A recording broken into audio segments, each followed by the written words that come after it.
So now they've got to start from deep in their end of the field, and Garrison Hurst takes advantage of it. He takes the handoff, takes to his right, into the 20. He's in the 30.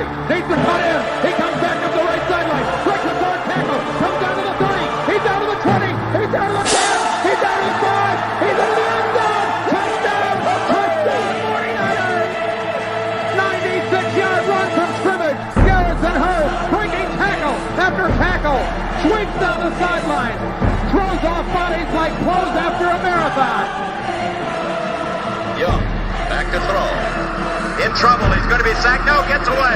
He runs, gets away again, goes to the 40, gets away again, to the 35, cuts back at the 30, to the 20, the 50, the 10.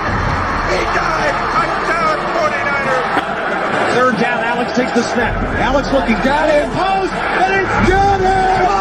Touchdown! Touchdown, 49ers! It is second down. Ryan takes the snap, throws the slant to the left side. It's Russell intercepted. The 49ers pick it, and Navarro Bowman is redemption. Navarro Bowman running it all the way for the touchdown. No greater redemption. The San Francisco 49ers. We can do whatever we want.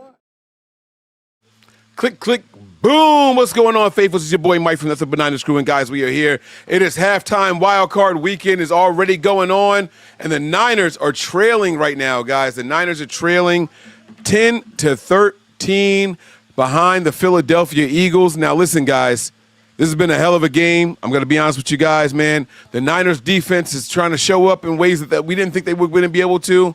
The Niners offense is kind of a little bit disappointing. Time of possession and all that stuff not quite working in favor of the 49ers. The Eagles do have a lead, and the Eagles get the ball back at halftime, right? But we got to see how this is going to go, all right? Let me bring my man Tony in here so we can break this all down a little bit further. Tony, man, what's going on, big dog? How you feeling, man? Oh, wait. I dropped you out. My bad. There you go. Could be better. It could be better, but Tony, it also could be worse, man. Let's be honest with each other, right? I know, but again, injury. Like, how many more? It's so sad. Yeah. I get you, and I understand, but I can't argue about the injuries, man. I mean, an ACL going is an ACL going. Like Achilles, George Kittle's Achilles clearly popped there late in the second half of the game. Or the end of the first half in the game, George Kittle's Achilles pops. Ladies and gentlemen, do not expect to see George Kittle before week 6 of the 2026 season. Let's just go ahead and get that out the way now. Maybe, but he's done. He's not coming back. So listen to this, man. I got some numbers to go over here really quick, and I want to know what you're thinking, okay? Brock Purdy, 10 of 15 for 168 yards and a touchdown. Jalen Hurts, 11 of 16 for 93 yards and a touchdown. Favor Brock Purdy. Christian McCaffrey, 8 carries, 13 yards. Not good. Saquon Barkley, 15 carries, 71 yards. Phenomenal. Leading receivers for each team, Demarcus Robinson's 4 receptions, 81 yards and a touchdown. Devontae Smith, 4 receptions, 26 yards. Listen, the Niners do not have time of possession. They're leaving their defense out there far too long, and that is favoring the Eagles. We're doing really, really bad things on third down, and that's what I want to talk about, okay? So, Tony, on third downs, the 49ers are 3 of 6 as far as our offense goes. The Eagles are 3 of 7. But here's the difference. Fourth downs. The Eagles have gone for it twice out of 3 times, and they've gotten it. So they've gone for it 3 times and gotten it twice. So it's really 5 of 10. They're 50% and down to go. How do we change this, Tony? The Niners have 186 yards total. The Eagles have 186 yards. It's a pretty even game, and those 3 points, those 3 points are reflective of it, man. What are you thinking? It is an even game. It's very tight. I just think they need to settle down a little bit. I think they need to stick with the run. They cannot abandon the run. They have to keep that defense honest. And you see, even though McCaffrey's getting minimal yardage per carry, they're still respecting him when he's in the backfield, and it's opening those windows. So the linebackers are stepping up. The safeties are going to prevent the deep man to go from behind them, and there's that opening, like with the Jennings play. But good. I got to tell you the truth, man. Don't abandon the run sounds crazy to me, man. The Niners have 23 rushing yards to their 95. Like, fuck that run game, bro. Like, I just don't help me out. You got to stay honest with it, though, Mike. They can't become one-dimensional now. They can't. Without Kittle, they can't. They have to. They have to still show the run. They have to. If they become one dimensional, it's going to get lopsided, and you're talking north of 35, maybe approaching 40 attempts for Purdy. And Yeah. I just think if you stay balanced or try to stay as close as you could, like going into this, when what's his name went out, they put Turner on. Turner should have caught that ball. Hit him right in the hands. He should have. He should have absolutely caught that. So But you're Purdy's talking got about less a drive attempts right stall. now. Sorry, go ahead. No, good. Purdy's got less attempts right now than Jalen Hurts does, by one. You know what I'm saying? So I'm not overly concerned with the passing game. The passing game seems to be the strength of the Niners, man. They came out and Demarcus Robinson was going crazy. Christian McCaffrey has the 3 receptions for 22 yards. We've got to do more to get other people involved, man. Jake Tung has had a huge catch, that reception for the first down for 14 yards. So, I mean, they're doing what they need to do in the passing game. But I think the run game is something that's scaring the shit out of me. I'll be honest with you, man. And when you look at the run game, right, it's only Christian McCaffrey. They haven't given the ball to anybody else.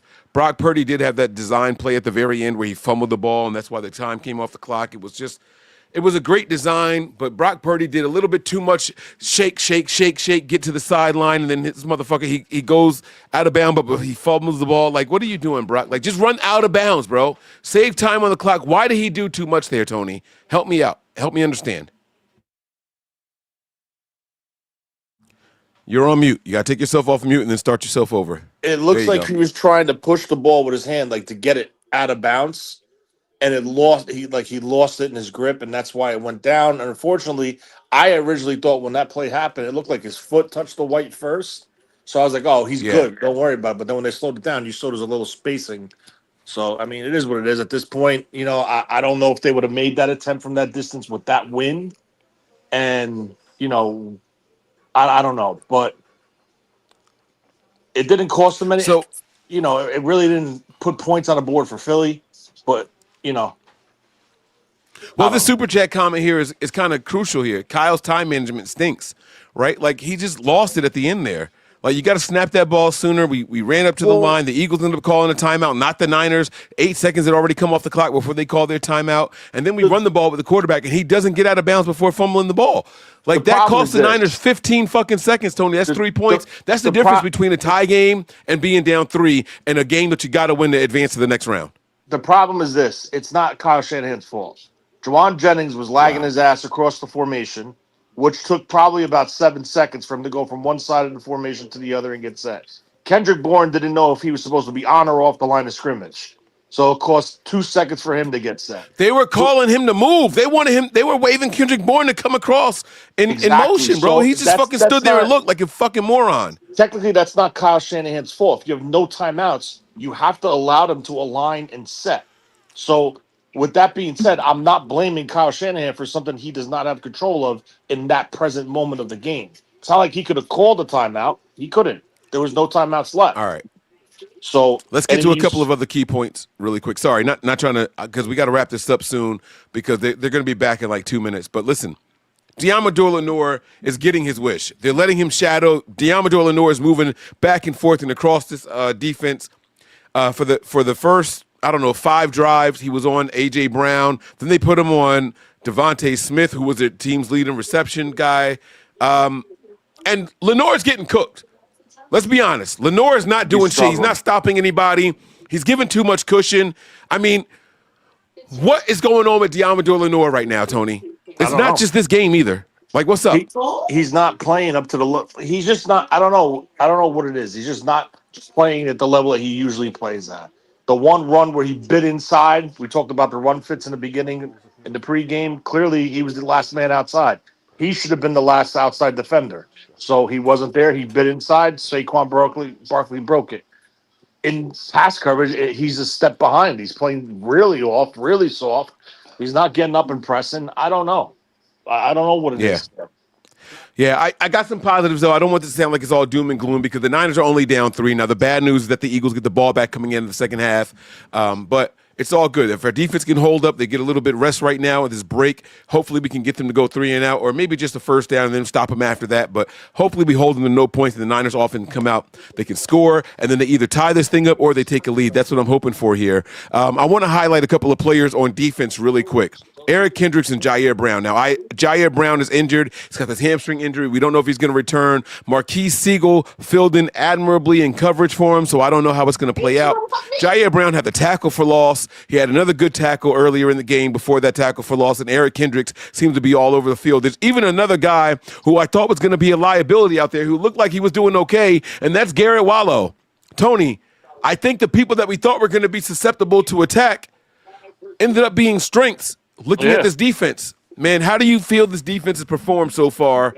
Now, listen, hear me out. How do you think the defense has performed as far as individual performance, not scheme? Because I think the scheme is what's causing the Niners defense to give up a lot of stuff, yards and points. I think Wallow is playing really good. I think Kendricks is playing really good. You haven't seen Robinson because they're going in big nickel, so they're putting Pinnock, who I don't know, man. Pinnock makes me nervous. I thought he was a lot better what we saw with the Giants and the Jets than what he's playing now. Pinnock is an A-plus communicator. I know Tony is nervous about him, but when Pinnock is out there, the communication is top-notch. So Tony can have his apprehension about Pinnock. He's not the most physically gifted guy. He's also going to cost us some tackles. He's not a good tackler, but communication is A-plus when he's out there, so I'm not mad at that. If they can rotate between Siegel, who is the physically gifted guy, not quite there on the communication level, and they can swap him out with Pinnock, who is the guy for communication, I think we're going to be okay. Another player that's been playing well, Tony, is Upton Stout. Back-to-back good games, man. What are you thinking about him in this first half?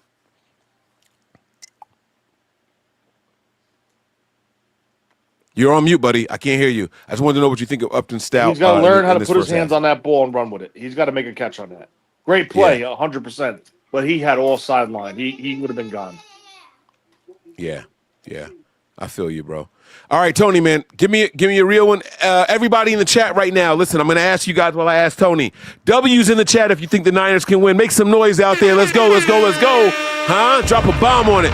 W's in the chat if you think the Niners can come back and win this game. We're trailing right now 10-3. We're only down a field goal. There's over 250 people out here right now. I don't know how you guys feel. Tony, how do you feel? I don't know, man. I hope they pull it off. That's all I'm going to say. All right, that's going to do it, man. I'll be back for the overreaction show, man. Win or lose, we'll be back. The Niners, we got 30 minutes of play time, about an hour left of the real game time, real life time. We'll see how it goes. If you guys are looking for somewhere to come and watch the game right now, you want to have some fun with us, the Patreon chat is crazy right now, patreon.com/NB9ERS. We're going to leave you guys the way we leave you every episode. Prepare for glory. Anticipate pain. But always remain faithful. We'll see y'all soon. Peace.